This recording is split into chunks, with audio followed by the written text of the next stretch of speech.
دەستپێکردنەوەی کۆبوونەوەی حیزبەکان و لە نزیکەوە دانیشتن بۆ چارەسەری کێشەکان چاوەڕوانی خەڵکە و لە 2 هەفتەی ڕابردووشدا پارتی دیموکراتی کوردستان لە هەولێر سەردانی ژمارەیەک حیزب و لایەنی کرد. بڕیاریشە بەم نزیکانە پارتی لە شاری سلێمانی لەگەڵ یەکێتی نیشتیمانی کوردستان و بزوتنەوەی گۆڕاندا کۆ ببێتەوە.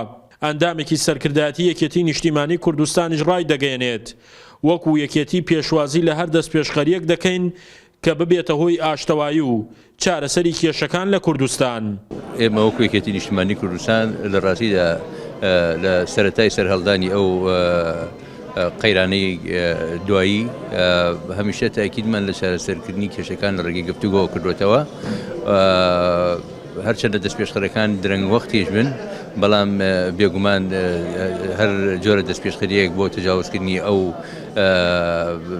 کێشمە کێشانەی لە نێوان لایەنە سیاسیەکانە هەیە بە باشە زانین و پشتیوانی ئەەکەین و پێشم وایە دەبێت قسە و باسی جدی لەو بارەوە بکرێ بۆ ئەوەی کە زووتر بتوانین نێوماڵی کورد باشتر ڕێبخینەوە لە بەرامبەر ئەو ئاڵە گۆڕانەی کە ڕووی کردوتە ناوچەکە.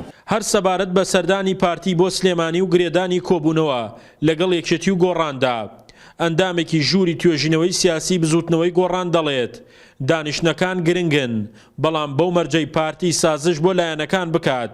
ئەگەر بەو ئاراستەیە کار بکات دەگەینە ڕێکەوتن.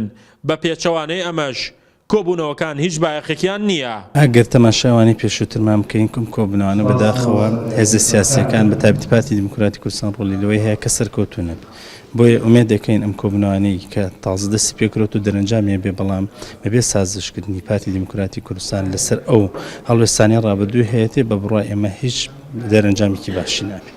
زیاتر لە ساڵێکە حزبە سیاسەکان لە کوردستان لەگەڵ یەک کۆ نەبوونەتەوە، ئەگەرچی کۆبوونەوەی 2 قۆڵی و 3 قۆڵی بەڕێوە دەچن، بەڵام هێشتا ئەو 5 حزبەی کە کێشەی سیاسی لە نێوانیان هەیە دانیشتیان ئەنجام نەداوە. ئەمە شوای کردووە دەرگا بۆ چارەسەری کێشەکان لە کوردستان نەکەوێتە سەرپشت.